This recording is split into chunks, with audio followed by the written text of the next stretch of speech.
안녕하십니까, 박사입니다. 지금 우크라이나와 관련해 가장 뜨거운 뉴스 중 하나는 젤렌스키와 잘루지니 총사령관 사이의 불화입니다. 아시아타임즈는 혹시 잘루지니가 군대를 돌려 키예프의 젤렌스키를 공격하는 사태를 막기 위해 미국이 빅토리아 눌랜드를 키예프에 보냈다고 보도했습니다. 아시아타임즈는 우크라이나에서 일어난 사건들이 통제에 불능이며 미국은 스스로 초래한 재앙에 직면해 체면을 유지하려 필사적이라고 썼습니다.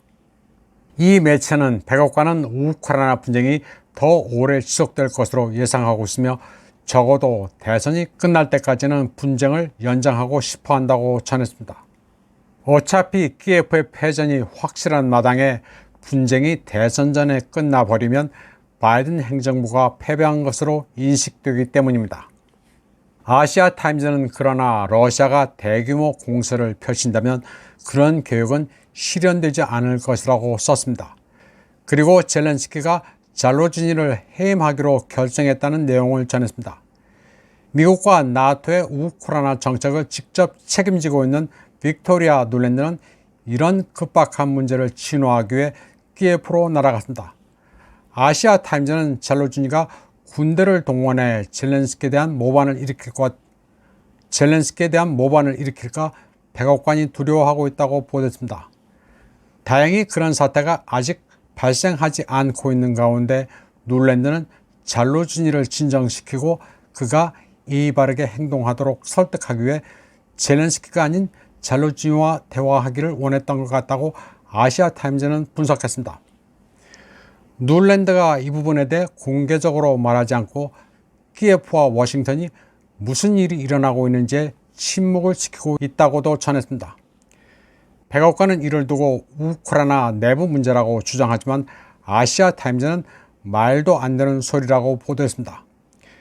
미국은 2014년 이전에도 눌랜드를 통해 우크라이나를 주물렀고 워싱턴이 원하는 것을 달성했습니다.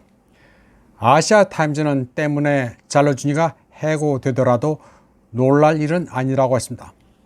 반격 실패와 수십억 달러 낭비에 대해 누군가는 희생양이 돼야 하기 때문입니다.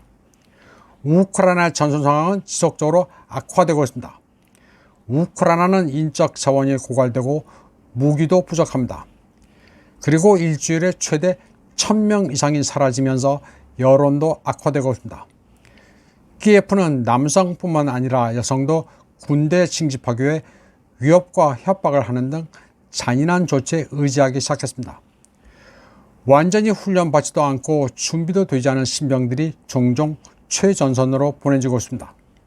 하지만 젤렌스키는 단지 워싱턴이 허용하지 않기 때문에 모스크바와는 협상을 하지 않을 것이라고 아시아타임즈는 분석했습니다. 바이든 행정부의 입장에서 모든 협상이 나토의 잠재적인 패배와 미국 리더십의 축소로 보이기 때문입니다. 젤렌스키는 지금 기로에 섰습니다. 아시아타임즈는 소식통들을 인용해 러시아가 전선에서 돌파구를 마련하면 키예프를 포기하고 폴란드 국경 근처 르보프로 정부를 이전하려는 계획도 가지고 있다고 보도했습니다. 르보프 이전설은 이미 여러 매체에서 나오고 있습니다. 아시아타임즈는 폴란드가 이미 르보프를 보호하기 위해 대공망을 준비했으며 다른 나토 부대의 지원을 받아 폴란드 여단을 파견할 계획도 있다고 분석했습니다. 영국도 특수부대를 우크라이나에 파견하는 것에 대한 자국 내 여론을 준비하고 있습니다. 아시아타임즈는 분명히 나토가 젤렌스키 정권을 실제로 지원할 수 있는 유일한 방법은 폴란드 국경 근처에서 어떤 일이 발생하는 경우라고 말했습니다. 이 매체는 젤렌스키가 정부를 키예프에서 르보프로 옮기고 바르샤바와 런던의 지원을 받으면 바이든에게 시간을 벌어줄 수 있다고 분석했습니다.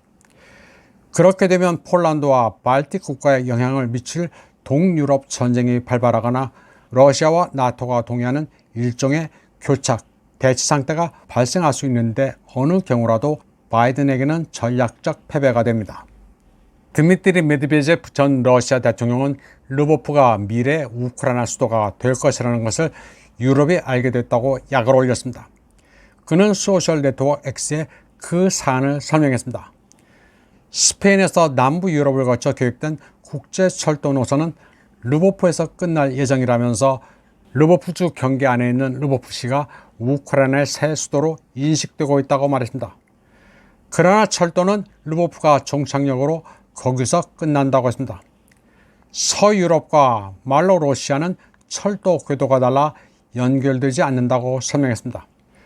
고로 이런 내용을 잘 아는 경제인이 정치인들보다 훨씬 똑똑하다고 지적했습니다. 아시아타임즈는 영국이 우크라이나에 집착하는 것은 미국의 압력 때문이라고 말했습니다. 돈도 병력도 없는 영국이 지금 하는 것을 보면 다른 이유로는 설명할 수가 없습니다. 이런 상황에서 모스크바가 반격을 하지 않을 것이라고 가정하는 것은 어리석습니다. 따라서 영국은 러시아인을 겁주기 위해 가짜 뉴스로 대처합니다. 그런데 늘 가짜 승리 뉴스를 발신해온 영국은 자국군 실제 상황으로 망신살이 뻗쳤습니다. 영국 해군에서 가장 큰 군함인 퀸 엘리자베스 항공모함이 프로펠러 샤프트 하나에 이상이 생겨 나토의 스테드파스트 디펜더 군사연습에 참가하지 못하게 됐습니다. 문제는 최종 항해 점검 중에 발견됐습니다. 이에 따라 영국 해군은 퀸 엘리자베스 항공모함보다 조금 작은 자매함 프린스 오브 웨일즈를 군사연습에 참가시키기로 했습니다. 영국 함대 사령관은 퀸 엘리자베스 함 우연 프로펠러 샤프트의 연결 부분에 이상이 있다고 밝혔습니다. 영국 항공모함의 이상은 고질병입니다. 2019년 말 취역한 프린스 오브 웨일즈 호도 여러 결함을 해결하느라 수개월을 소모했습니다. 영국 해군은 1월 18일에도 사고를 냈습니다. 바레인에 정박하려던 소해정 두 척이 실수로 서로 충돌해 선체에 구멍이 뚫리는 피해를 입었습니다. 나토는 그야말로 코미디를 벌이고 있습니다. 총이 없어 삽으로 싸우고 포탄도 없어 북한에 구걸하고 있다는 러시아를 우크라이나가 막지 못하면 유럽으로 쳐들어온다면서 야단 법석입니다. 본론으로 다시 돌아가서 우크라이나에 대한 워싱턴의 정책은 대부분 자신의 능력, 미국 무기에 대한 찬사, 희망적 사고를 과장하는 데 기반합니다. 아시아타임즈는 뉴질랜드가 오바마, 바이든 행정부의 전폭적인 지원으로 재앙을 불러일으켰다고 평가했습니다. 그리고 미국이나 나토나 모두 적절한 균형추를 갖고 있지 않기 때문에 재앙이 계속되고 있다고 했습니다.